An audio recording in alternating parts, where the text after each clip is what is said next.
안녕하세요. 날마다 기막힌 종의 박정호 목사입니다. 한 주가 지나서 벌써 금요일입니다. 오늘 하루도 힘내시고 또 평안한 주말 되시기를 주 예수 그리스도 이름으로 기도합니다. D.L. 무디가요, 어느 날 한 청년이 찾아와서 그에게 질문했다고 합니다. 목사님, 꼭 교회에 나가야만 우리가 신앙생활 할 수 있는 것입니까? 집에서 성경 공부도 하고 기도하게 되면 그러면 되지 않습니까? 이렇게 묻자 이 D.L. 무디가 자기 뒤에 벽난로에 있는 장작들을 이렇게 흐트러 놓기 시작하자 금세 불이 꺼지고 말았습니다. 그러면서 그 청년에게 이렇게 말했습니다. 여보게, 조금 전에는 이 온 집안이 훈훈했는데 지금은 왜 이리 추운지 알겠나? 그래서 청년이 이렇게 말했죠.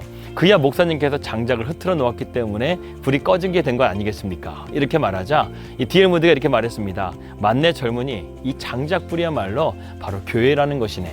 흩어지게 되면 교회는 결국 힘을 잃어버린다는 것이네. 그렇습니다. 교회는 성도들이 함께 모여서 우리가 말씀과 기도의 장작불을 태워서 하나님 앞에 영광 돌리는 것이죠. 우리가 하나가 되어들 때 우리는 성령의 불덩어리가 되어져서 교회를 활활 태우고 성령의 부흥이 놀라운 역사가 나타나게 될 줄을 믿습니다. 오늘도 우리 나기정 식구들은요, 하나된 마음으로 주님을 찾고 주님을 바라는 가운데서 하나님의 놀라우신 뜻이 저와 여러분들의 삶 가운데 이루어질 수 있기를 주 예수 그리스도 이름으로 기도합니다. 2022년 3월 11일 날마다 기막힌 정오 시작합니다.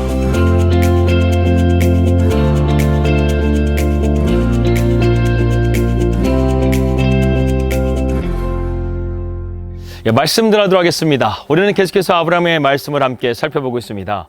드디어 동쪽의 연합군 그돌라오메를 쳐부수고 아브라함은 영광의 귀환을 하게 됩니다. 아브라함의 승리의 소식은요, 순식간에 빠르게 퍼져나갔죠. 왕들이 아브라함에게 인사를 하러 나가게 됩니다. 그런데 여기서 두 명의 왕이 이 창세기 14장 말씀에 등장하고 있는 것을 보게 됩니다. 바로 소돔 왕과 의의 왕이었던 멜기세덱의 왕이었습니다. 먼저 우리는 신비의 왕이었던 멜기세덱에 대해서 함께 살펴보려고 합니다. 그의 이름은 의의 왕, 지극히 높으신 하나님의 제사장이라는 뜻을 가지고 있습니다. 창세기 14장 19절에서 20절 말씀 보게 되면 이 멜기세덱 왕이 아브라함을 축복하고 있는 장면이 나오고 있습니다. 그가 아브라함에게 축복하여 이르되 천지의 주제이시여 지극히 높으신 하나님이여 아브라함에게 복을 주옵소서. 너희 대적을 내 손에 붙이신 지극히 높으신 하나님을 찬송할지로다. 아브라함이 그 얻은 것에서 10분의 1을 멜기세덱에게 주었더라. 이렇게 말씀했다는 것입니다. 멜기세덱은 아브라함의 용기와 그 관대함에 대해서 조금 더 깎아내리지 않고, 그리고 그 모든 것들을 지금 하나님 앞에 영광 돌리고 있다는 것입니다. 아브라함이 이 멜기세덱 왕을 그 전에 만났었는지 아니면 그 후에 만났었는지는 우리는 알 수가 없습니다. 그러나 아브라함은 이 가나안 땅에 속하지 않았기 때문에 이 멜기세덱 왕에게 자신이 전리품을 줄 필요도 없었고 그러한 관계를 맺을 필요도 없었습니다. 그럼에도 불구하고 이 아브라함은 이 멜기세덱에게 자신의 전리품의 10분의 1을, 엄청난 양의 전리품을 이 멜기세덱 왕에게 주었다는 것이죠. 사실 이것은 멜기세덱 왕에게 준 것이 아니라 이 멜기세덱이 섬기고 있는 하나님 앞에 아브라함이 영광을 돌리고 싶어서 그렇게 드린 것이었습니다. 이것은 승리의 공로를 하나님 앞에 드리고 싶어하는 아브라함의 겸손한 모습을 우리는 볼 수 있다는 것이죠. 이렇게 의의 왕이었던 멜기세덱조차도 하나님의 승리를 기념하기 위해서 포도주를 가져왔지만 함께 있었던 소돔 왕은 뭔가 좀 다른 태도로서 아브라함을 대하고 있는 것을 보게 됩니다. 그는 전쟁에서 아브라함이 승리하고 오는 가운데서 오히려 아브라함에게 요구를 하고 있다는 것이죠. 창세기 14장 21절의 말씀입니다. 소돔 왕 아브라함에게 이르되 사람은 내게 보내고 물품은 내가 가지라. 뭔가 이게 잘못된 것 같지 않습니까? 이 소돔과 고모라는 그돌라오멜을 이끄는 연합군에게 쫓기고 쫓기다가 거의 생명을 겨우 부지한 상황 가운데서 지금 살아난 거예요. 그런데 아브라함이 그돌라오멜을 이기고 가져온 승리의 전리품은 엄밀히 따지게 보게 되면 소돔 왕께 아닙니다. 아브라함 것이죠. 그런데 이 소돔 왕은 자기 백성들은 돌려주되 그 전리품은 네가 가져라. 자기가 소유권인 것처럼 아브라함에게 지금 말하고 있다는 것입니다. 하지만 아브라함은 이것을 괘씸하게 여기기 전에 이미 이 전리품에 대해서 그가 어떻게 결정한 것에 대해서 이미 결정을 내렸습니다. 아브라함 뒤편에는요, 그가 전쟁에서 취한 전리품이 수킬로미터나 지금 늘어져 있었어요. 엄청났다는 것입니다. 그가 전쟁에서 차지한 부라는 것은 도저히 믿을 수 없을 정도였습니다. 그렇지만 아브라함은요, 자신의 진실성을 하나님 앞에 나타내기를 원했습니다. 22절에서 24절입니다. 아브라함이 소돔 왕에게 이르되 천지의 주제이시여 지극히 높으신 하나님 여호와께 내가 손을 들어 맹세합니다. 내 말이 내가 아브라함으로 치부하게 하였다 할까하여 내게 속한 것은 실 한 오락이나 들매끈 한 가닥도 내가 가지지 아니할 것이다. 어제 젊은이들이 먹은 것과 나와 동행한 아넬과 이스걸 마므레의 분깃을 제할지니 그들이 그 분깃을 가질 것이라. 아브라함이 이 분깃을 정확하게 지금 계산하고 있는 것을 보게 되죠.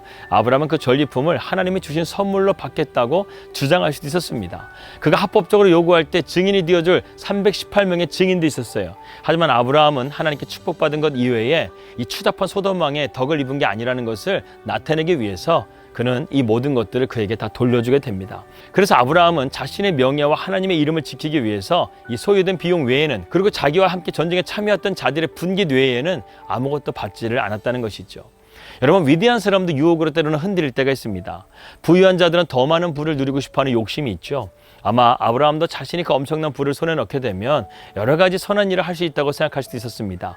자기와 함께했던 318명에게 후한 재물을 줄 수도 있었습니다. 또한 정처 없이 떠들어다니는 그런 상황 가운데서 이제는 정착해서 그 전리품으로 큰 성을 세워가지고 자신의 이름을 드높일 수도 있었습니다. 하지만 아브라함은 그렇게 하지 않았어요. 그래서 아브라함은요, 전쟁에서 승리한 것보다 이 전쟁에서 돌아와서 그가 취한 행동으로 인해서 더욱더 그가 위대한 믿음의 모습을 우리에게 보여주고 있다는 것입니다.